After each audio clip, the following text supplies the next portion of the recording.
Shalom Godly Family. Yuk kita nikmati teh hangat, teduhkan hati, hadirkan semangat. Firman Tuhan terambil dari Wahyu pasal yang ke-11 ayat yang ke-16 sampai yang ke-19. Saya akan bacakannya bagi saudara-saudara sekalian. Demikianlah firman Tuhan. Dan ke-24 tua-tua yang duduk di hadapan Allah di atas tahta mereka tersungkur dan menyembah Allah sambil berkata, "Kami mengucap syukur padamu, ya Tuhan, Allah yang Maha Kuasa, yang ada dan yang sudah ada, karena Engkau telah memangku kuasamu yang besar dan telah mulai memerintah sebagai Raja. Dan semua bangsa telah marah, tetapi amarahmu telah datang, dan saat bagi orang-orang mati untuk dihakimi dan untuk memberi upah kepada hamba-hambamu, nabi-nabi dan orang-orang kudus, dan kepada mereka yang takut akan namamu, kepada orang-orang kecil dan orang-orang besar, dan untuk membinasakan barang siapa yang membinasakan bumi.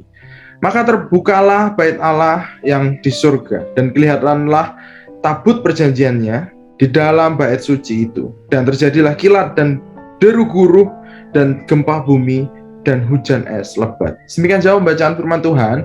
Berbahagialah bagi kita yang membaca, merenungkan, terlebih yang melakukannya dalam kehidupan sehari-hari. Saudara-saudara, masih ingatkah dengan percakapan Yesus dan Pilatus yang dicatat oleh Yohanes dalam Injilnya? Yesus mengatakan kepada Pilatus bahwa kerajaannya bukan dari dunia ini. Perkataan Yesus benar dan masuk akal. Yohanes 18 ayat 35-36 mencatat, kata Pilatus, "Apakah aku seorang Yahudi? Bangsamu sendiri dan imam-imam kepala telah menyerahkan engkau kepadaku. Apakah yang telah engkau perbuat?" Jawab Yesus, "Kerajaanku bukan dari dunia ini. Jika kerajaanku dari dunia ini, pasti hamba-hambaku telah melawan, supaya aku jangan diserahkan kepada orang Yahudi. Akan tetapi kerajaanku bukan dari sini." Apakah Yesus datang membawa kerajaannya sendiri? Markus 1 ayat 15 mencatat, Yohanes Pembaptis menyatakan, "Waktunya telah genap, kerajaan Allah sudah dekat. Bertobatlah dan percayalah kepada Injil." Yohanes Pembaptis seperti nabi-nabi yang sebelumnya menubuatkan kedatangan Yesus. Dia, Yesus, datang membawa kerajaan Allah, kerajaannya. Namun, apakah semua peraturan dunia berubah setelah kedatangan Yesus? Rasanya masih sama, masih ada dosa, masih ada kejahatan. Saudara-saudara, inilah yang disebut dengan konsep already but not yet. Sudah tetapi belum sepenuhnya. Atau the now and the not yet. Sekarang dan nanti. Kerajaan Allah memang dibawa oleh Yesus ketika dia datang ke dunia. Ayat 17, Wahyu 11 tadi mencatat, "Kami mengucap syukur kepadamu, ya Tuhan, Allah yang Maha Kuasa, yang ada dan yang sudah ada, karena Engkau telah memangku kuasamu yang besar dan telah memulai kerajaan sebagai Raja." Yesus sudah memerintah sebagai Raja sejak kekekalan, dan dia membawa pemerintahannya sejak kedatangannya ke dunia. Namun, memang tidak semua peraturan di dunia serta-merta berubah mengikuti kerajaan Allah. Masih ada dosa, kejahatan, sakit penyakit, dan sebagainya. Semuanya masih sama, sampai kapan? Sampai waktu Tuhan yang sepenuhnya, atau nanti, yet.